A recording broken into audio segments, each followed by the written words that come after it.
우리의 삶에는 고난이 그치질 않습니다.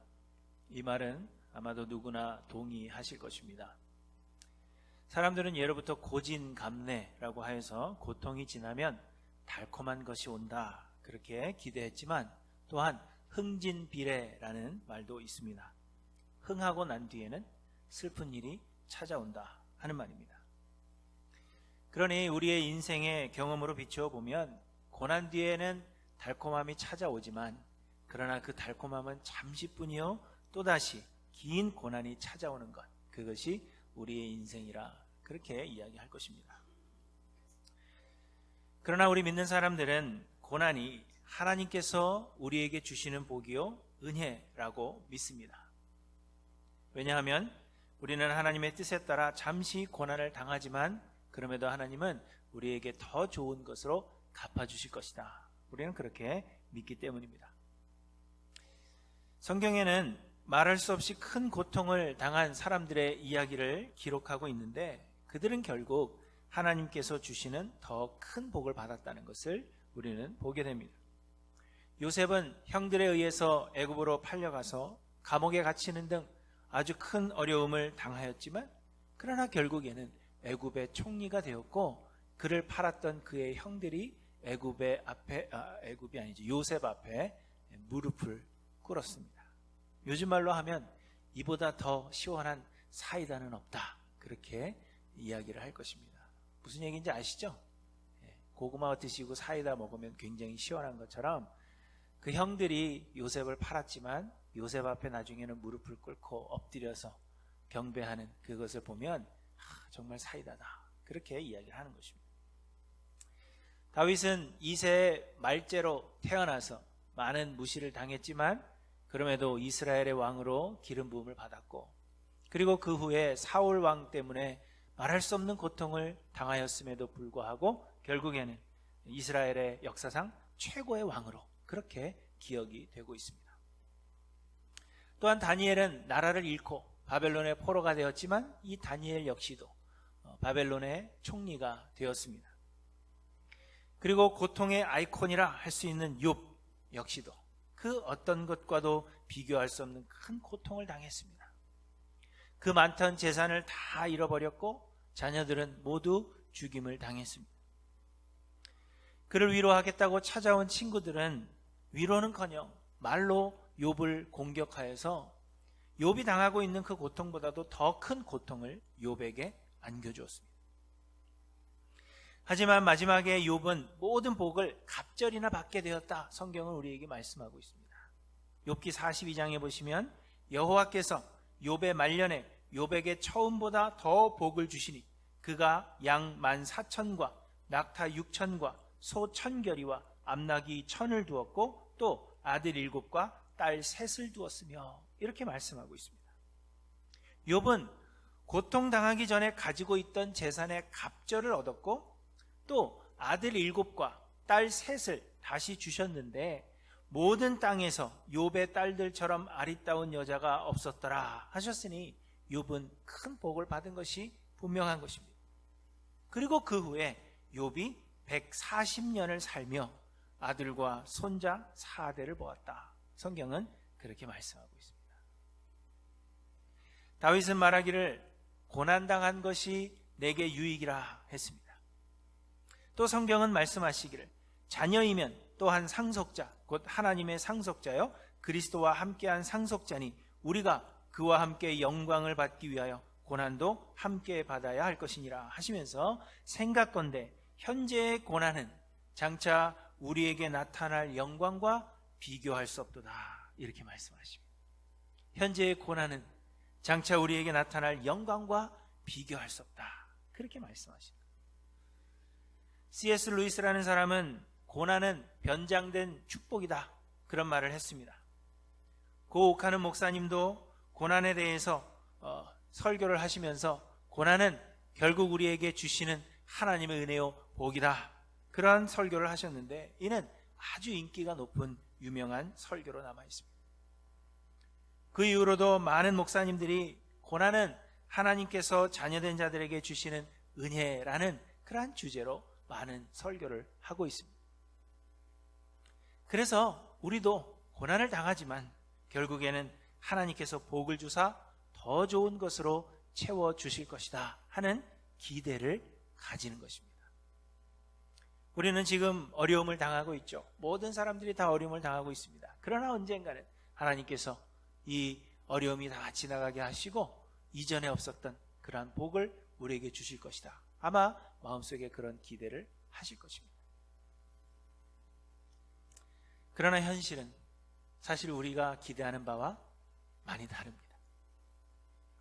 우리의 현실은 고난 뒤에 또다시 고난이 찾아오는 고난의 연속이요, 성경이 말씀하신 고난 뒤의 복은 그렇게 쉽게 찾아오는 것이 아닙니다. 요셉이 받은 복, 다윗이 받은 복, 다니엘이 받은 복과 욥이 받은 갑절의 복은 도대체 언제 받을 수 있는 것인지 알 수가 없습니다.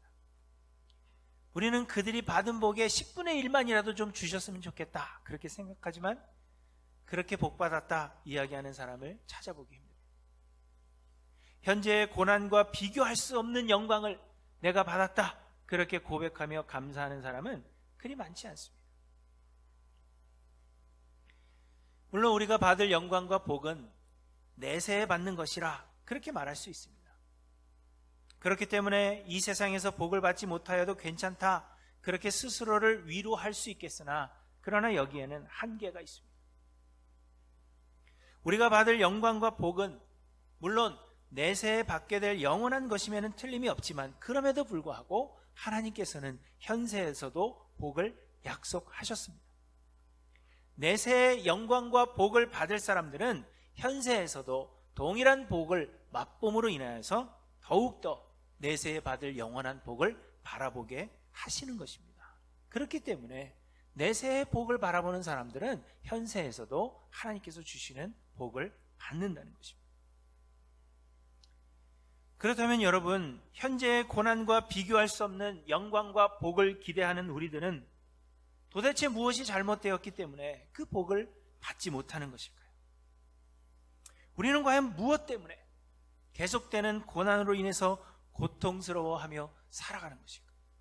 우리는 왜 하나님이 주시는 복을 기대하며 이 고난을 견뎌내고 있지만 그럼에도 불구하고 그 복을 받지 못하는 그 이유가 과연 무엇이겠습니까? 하나님은 분명 고난 가운데서도 그의 택하신 자녀들을 보호하실 것입니다. 고난에도 분명 하나님께서 뜻하신 바가 있으며 하나님은 그 뜻을 반드시 이루실 것입니다. 그리고 하나님은 모든 것을 회복시키실 것이요 반드시 선을 이루실 뿐만 아니라 우리에게 더 좋은 것으로 갚아주실 것이 분명합니다. 그렇게 믿으시죠? 네, 안 믿으시는 것 같아요. 그러나 모든 고난이 모든 사람에게 동일하게 변장된 축복인 것은 아니라는 것을 우리는 알아야 합니다. 모든 사람들이 고난 뒤에는 반드시 그 고난과는 비교할 수 없는 큰 영광을 얻게 된다고 기대하지만 실상은 그렇지 않다는 것을 우리는 기억해야 하는 것입니다. 이미 말씀드린 대로 회복은 하나님께서 은혜로 택하신 하나님의 자녀들에게만 해당되는 것입니다. 이사야 선지자는 유다가 멸망할지라도 하나님께서 나무의 구루터기처럼 남겨두시는 자들이 있는데 하나님께서 예비하신 그 복과 영광은 바로 이들을 위한 것이다. 그렇게 분명하게 말씀하고 있습니다. 그러나 그렇지 않은 사람들, 곧 하나님께 은혜 받지 못하여서 선택받지 못한 대부분의 사람들은 고난이 그저 죄인들을 향하신 하나님의 보복이 되는 것입니다. 오늘 본문에 보시면 하나님께서 말씀하십니다. 신실하던 성읍이 어찌하여 창기가 되었는고 정의가 거기에 충만하였고 공의가 그 가운데 거하였더니 이제는 살인자들 뿐이로다. 내 은은 찌꺼기가 되었고 내 포도주에는 물이 섞였도다. 내 고관들은 패역하여 도둑과 짝하며 다 뇌물을 사랑하며 예물을 구하며 고아를 위하여 신원하지 아니하며 과부의 송사를 수리하지 아니하는도다. 이스라엘이 황폐하게 되고 백성들이 고난을 당하게 되는 것은 하나님을 아버지로 인정하지 않고 하나님을 떠난 결과라는 것을 여기서 이야기해 주고 있는 것입니다. 지난주에 생각했던 왜 이스라엘이 고난을 당하느냐? 그 이유는 하나님을 떠났기 때문에, 하나님을 아버지로 인정하지 않은 죄의 결과라, 그렇게 말씀하고 있는 것입니다. 그런데 여러분 24절을 보시면, 그러므로 주 만군의 여호와 이스라엘의 전능자가 말씀하시되 슬프다, 내가 장차 내 대적에게 보응하여 내 마음을 편하게 하겠고 내 원수에게 보복하리라, 이렇게 말씀하십니다. 28절에도 보시면 패역한 자와 죄인은 함께 패망하고 여호와를 버린 자도 멸망할 것이라, 이렇게 말씀하시는 것입니다. 이처럼 많은 사람들이 고난이 변장된 축복이기를 기대하고, 고난이 지난 뒤에는 하나님께서 나에게 이전에 받을 수 없었던 그 복을 주실 것이라고 기대하지만, 실상 많은 경우의 고난은 하나님을 대적하는 하나님의 원수들에 대한 보복이라, 이렇게 우리에게 말씀하고 있는 것입니다. 하나님은 보복하시는 하나님이십니다. 나훔 1장 2절에 보시면 여호와는 질투하시며 보복하시는 하나님이시라. 여호와는 보복하시며 진노하시되 자기를 거스르는 자에게 여호와는 보복하시며 자기를 대적하는 자에게 진노를 품으시며, 이렇게 말씀하십니다. 예레미야서에도 보시면 하나님은 예레미야 선지자를 통하여서 유다의 멸망에 대해 예언하게 하시면서 이렇게 말씀하십니다. 내가 어찌 너를 용서하겠느냐? 내 자녀가 나를 버리고 신이 아닌 것들로 맹세하였으며 내가 그들을 배불리 먹인즉 그들이 간음하며 창기의 집에 허다히 모이며 그들은 두루 다니는 살찐 순말같이 각기 이웃의 아내를 따르며 소리 지르는도다. 그러면서 또 말씀하십니다. 내가 어찌 이 일에 대하여 벌하지 아니하겠으며 내 마음이 이런 나라에 보복하지 않겠느냐, 말씀하십니다. 이스라엘 안에 만연한 악을 보며 악인들의 형통함으로 인해서 괴로워하고 있던 하박국 선지자에게 하나님께서 말씀하십니다.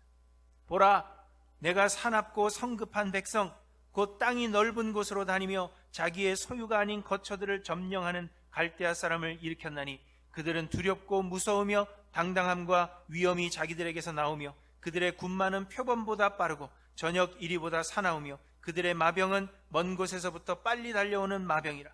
마치 먹이를 움키려 하는 독수리의 나름과 같으니라. 그들은 다 강포를 행하러 오는데 앞을 향하여 나아가며 사람을 사로잡아 모으기를 모래같이 많이 할 것이요 왕들을 멸시하며 방백을 조소하며 모든 견고한 성읍을 비웃고 흉벽을 쌓아 그것을 점령하리라. 이처럼 하나님은 죄악을 미워하시며 악을 행하는 자들을 향하여 분노하사 반드시 그 악에 대하여 보복하시는 하나님이심을 우리에게 말씀하고 있습니다. 시편 7편에서도 하나님은 의로우신 재판장이시여 매일 분노하시는 하나님이시로다. 사람이 회개하지 아니하면 그가 그의 칼을 가시며 그의 활을 이미 당기어 예비하셨도다, 이렇게 말씀하십니다. 물론 하나님께서 악을 행하는 자들을 반드시 그 자리에서 즉각적으로 벌하시는 것은 아닙니다. 하나님은 악을 바로 벌하지 않으시고 때로는 악인이 형통하도록 내버려 두시기도 하십니다. 그러나 하나님은 악을 영원토록 내버려 두시지 않으시고 결국에는 그 악을 반드시 벌하심을 말씀하십니다. 그래서 여러분, 고난은 많은 사람들에게 그 죄에 대하여 하나님께서 보복하시는 방법이기도 합니다. 그런데 실상 대부분의 이스라엘 백성들이 그들에게 찾아온 고난이 그들의 죄에 대한 하나님의 보복이라는 사실을 알지 못했습니다. 이스라엘 백성들도 그들에게 찾아온 이 고난이 하나님께서 더 좋은 것으로 갑절이나 채워주시기 위한 과정이라 생각하여서 메시아의 통치가 이루어질 여호와의 날을 기다렸다고 성경이 말씀하고 있습니다. 우리는 비록 고통을 당하지만 그럼에도 하나님께서 더 좋은 것으로 갑절이나 채워주실 것이다. 메시아가 통치하시는 하나님 말씀하신 메시아가 통치하시는 그 시대가 되면 하나님께서 더 좋은 것으로 채워주실 것이다 기대하며 여호와의 날을 기다려왔다는 것입니다. 거짓 선지자들은 여호와의 성전이 우리 가운데 있고 하나님이 우리와 함께 하시기 때문에 우리는 안전하다 그렇게 말하면서 우리는 결코 멸망하지 않는다, 우리는 안전하다, 우리는 평안하다 그렇게 외쳤습니다. 사람들은 그들의 말을 듣고 그것을 믿었으며 고난이 변하여 복을 받으리라 그렇게 기대했던 것입니다. 그렇지만 하나님은 이스라엘의 죄에 대하여 보복하사 이스라엘과 유다를 멸망케 하실 것임을 끊임없이 말씀하셨습니다. 하나님께서 모든 선지서를 통하여 주시는 말씀의 핵심은 하나님께서 죄에 대하여 반드시 보복하신다 하는 것이 말씀의 핵심입니다. 그래서 고난 뒤에 복을 기대하며 여호와의 날을 사모하는 이스라엘 백성들에게 아모스 선지자는 이렇게 이야기합니다. 화 있을진저 여호와의 날을 사모하는 자여, 너희가 어찌하여 여호와의 날을 사모하느냐. 그날은 어둠이요 빛이 아니라 마치 사람이 사자를 피하다가 곰을 만나거나 혹은 집에 들어가서 손을 벽에 대었다가 뱀에게 물림 같도다. 여호와의 날은 빛이 없는 어둠이 아니며 밤낮 없는 캄캄함이, 빛남 없는 캄캄함이 아니냐 이렇게 말씀하시고, 너희가 왜 여호와의 날을 기다리느냐, 왜 그날이 좋은 날이 될 것이라고 기대하느냐, 왜 하나님께서 너희에게 복을 주실 거라고 기대하느냐. 그날은 하나님께서 너희를 멸하시는 어두움의 날이 될 것이다 그렇게 이야기하고 있는 것입니다. 사랑하는 성도 여러분, 현대에도 많은 사람들이 실상은 하나님을 대적한 원수들이요, 패역한 죄인들임에도 불구하고 자신들은 하나님의 택하심을 입은 하나님의 자녀라 착각하며 살아갑니다. 그래서 실상은 하나님께서 우리에게 보복하시는 것임에도 불구하고, 실상은 우리의 죄에 대해서 하나님께서 보복하심에도 불구하고 우리는 회복을 기다리며 하나님께서 더 좋은 것으로 채워주실 것이라 기대하고 있는지 모릅니다. 사랑하는 성도 여러분, 우리는 지금 이전에 경험해보지 못한 어려움 중에 있습니다. 우리는 그렇게 생각했죠.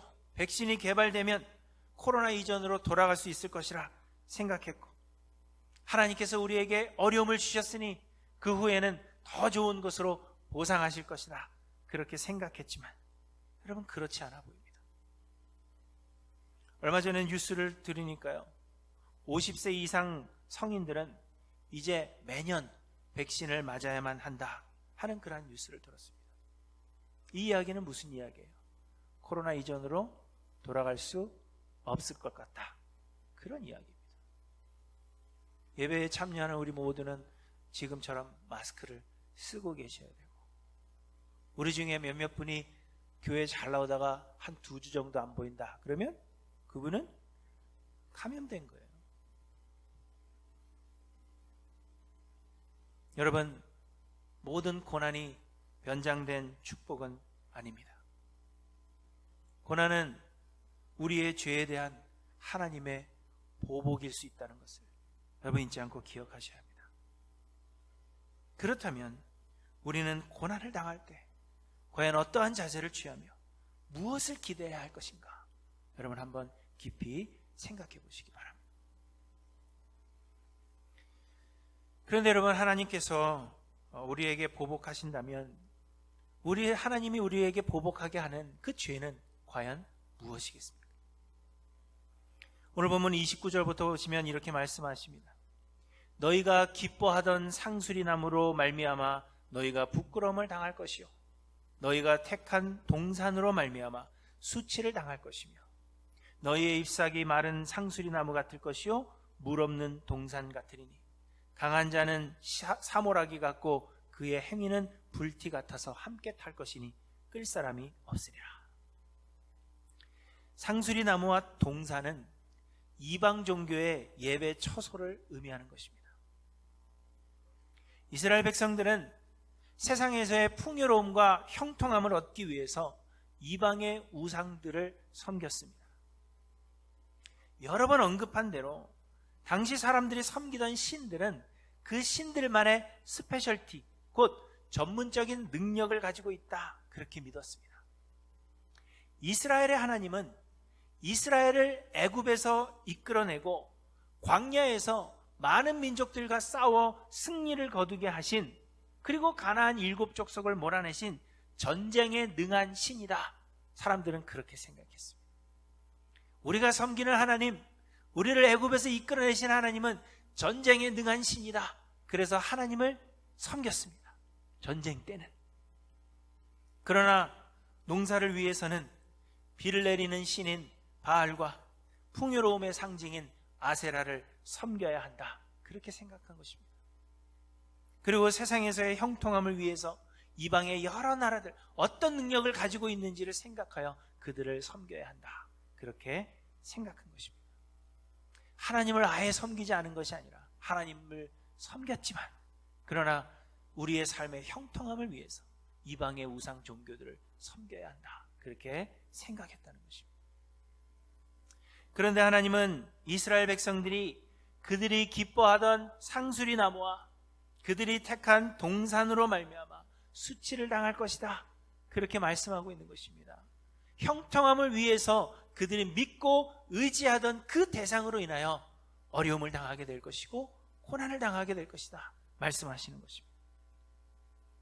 곧 세상에서의 형통함을 목적으로 삼고, 그래서 하나님을 버리며 우상을 숭배하였기 때문에 하나님께서 보복하신다는 것입니다. 하나님께 모든 것을 맡기지 못하고 세상을 의지하는 것들이 있었기 때문에 하나님께서 그들에게 보복하신다, 그렇게 말씀하고 있는 것입니다. 또한 강한 자는 사모라기 같고 그의 행위는 불티 같아서 함께 탈 것이나 끌 사람이 없으리라, 이렇게 말씀하십니다. 하나님을 전적으로 의지하지 않고 마치 자신의 능력으로 살아가는 것으로 생각하는 사람들.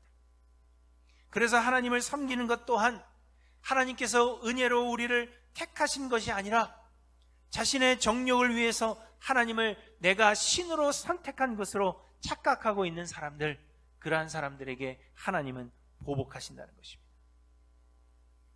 그런데 여러분, 이것이 현대를 사는 우리들의 모습이 아닙니까? 우리들이 바로 이런 모습을 가지고 있습니다.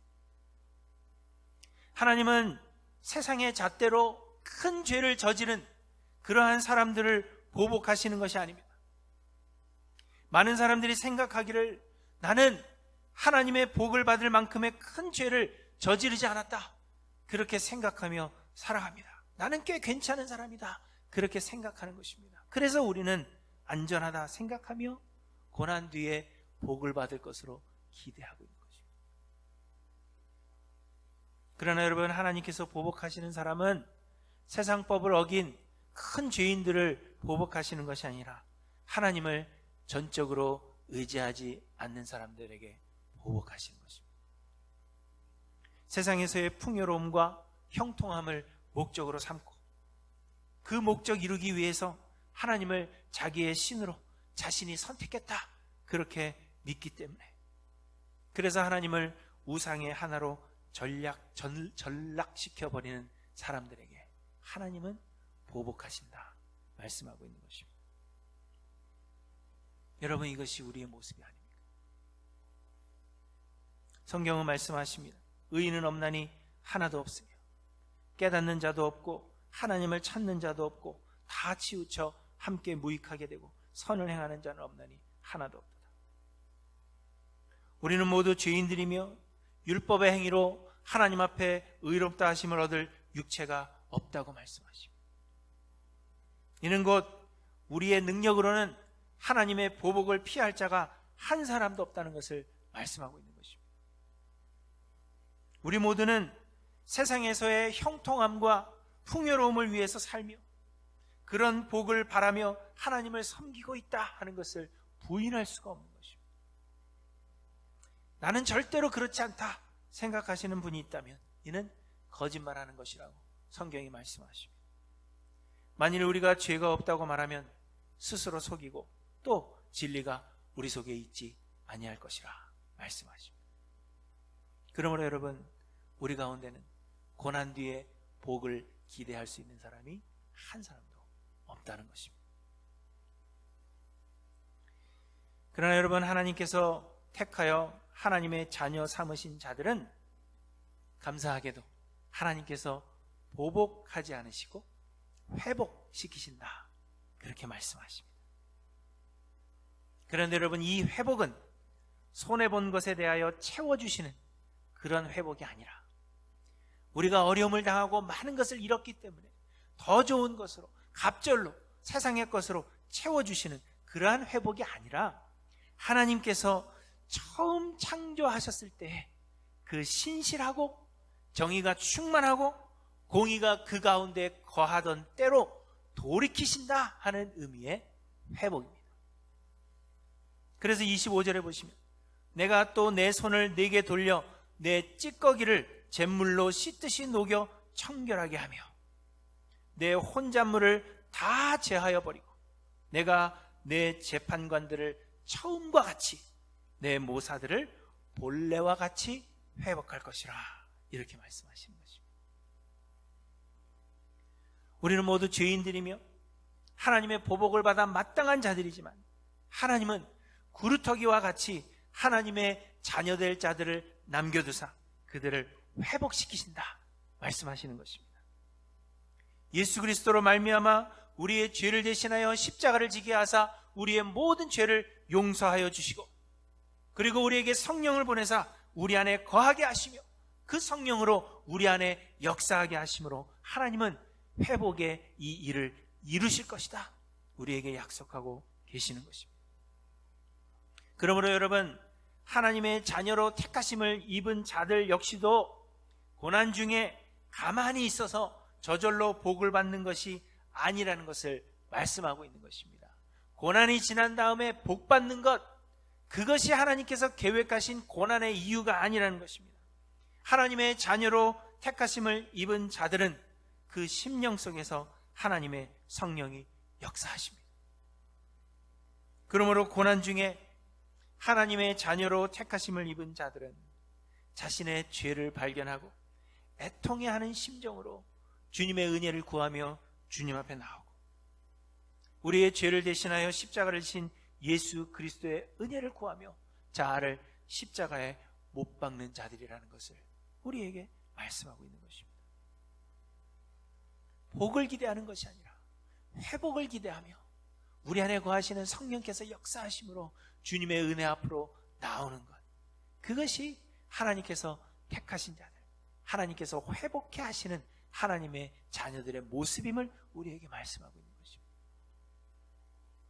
그러면 이제는 내가 없고 내 안에 예수 그리스도로만 충만해져서 그리스도가 내 마음과 생각을 지키시며 내 삶을 주장하게 되시는 것입니다. 어려움 가운데도 고난 가운데도 그리스도가 나를 지키시며 내 마음을 지키시며 나의 삶을 주장하시는 것, 이것이 고난 뒤에 하나님께서 우리에게 맛보게 하시는 하나님이 주시는 복이요 우리가 받을 영광임을 우리에게 말씀하고 있는 것입니다. 그래서 여러분, 다윗은 고난당한 것이 내게 유익이라 그렇게 말하지만 그 이후에 이로 말미암아, 고난으로 말미암아 내가 주의 율례를 배우게 되었나이다, 이렇게 이야기합니다. 고난이 왜 유익이라고요? 고난으로 말미암아 내가 주의 율례들을 배우게 되었기 때문입니다. 말할 수 없는 고통을 겪은 욥 역시도 마지막에는 고백합니다. 내가 주께 대하여 귀로 듣기만 하였사오나 이제는 눈으로 주를 배웁나이다. 여러분, 이것이 우리에게 주시는 하나님의 복입니다. 사람들은 고난이 변장된 축복이라 그렇게 말합니다. 그러나 여러분, 고난은 복 주시기 위한 과정이 결코 아님을 기억하셔야 합니다. 우리가 고난을 잘 견디고 이긴다고 해서 하나님께서 우리에게 보상하시는 것이 결코 아닙니다. 고난은 대부분 우리의 죄에 대한 하나님의 보복입니다. 하나님은 세상의 형통함을 목적으로 살며 하나님을 떠나거나 혹은 하나님을 우상의 하나처럼 여기는 그러한 사람들에게 보복하십니다. 그러나 감사하게도 하나님은 그루터기를 남겨두사 하나님의 자녀 삼으십니다. 그리고 하나님의 자녀로 택하신 자들을 고난을 통하여 정결케 하시고 창조의 때와 같이 회복시키시는 것, 이것이 고난의 이유임을 여러분 기억하시기 바랍니다. 그렇게 하나님의 자녀로 택하심의 은혜를 입은 자들은 고난을 통하여 죄를 회개하고 하나님께로 더욱 가까이 나아가는 기회로 삼는 것입니다. 고난은 우리에게 복 주시기 위한 것이 아니라 고난은 멸망하는 자들에게는 하나님의 보복이요, 은혜를 입은 자들에게는 하나님께서 교훈하시고 또 회복시키시는 기회가 되는 것입니다. 사랑하는 성도 여러분, 우리는 이전에 없었던 그런 어려움 가운데 살아가고 있는데 여러분 지금 무엇을 기대하십니까? 이 시간은 어떤 이들에게는 하나님께서 보복하시는 시간이기도 하고 어떤 이들에게는 하나님 보시기에 좋았던 그 창조의 때로 돌이키시는 회복의 시간이기도 합니다. 여러분에게는 과연 이 시간이, 이 어려움의 시간, 이 고통의 시간이 과연 어떠한 시간이 되고 있는지 돌아보시기 바랍니다. 고난당하는 중에 더 좋은 것으로 채워주시겠지, 혹은 더 좋은 세상으로 보상하시겠지, 세상의 형통함을 기대하기보다 회복을 소망하면서 이 기회가 하나님께로 더 가까이 나아가는 기회가 되며 하나님께서 나를 정결케 하시는 기회이기를 소망함으로 주님 앞에 나아가시는 저와 여러분들 되시기를 바랍니다. 그래서 하나님께서 우리의 마음과 생각을 지키시며 하나님의 나라의 그 평강으로 우리의 심령을 채우시는 복 중에 복을 누리는 우리 할렐루야 모든 성도님들 되시기를 우리 주님의 이름으로 간절히 축원합니다. 기도하십니다.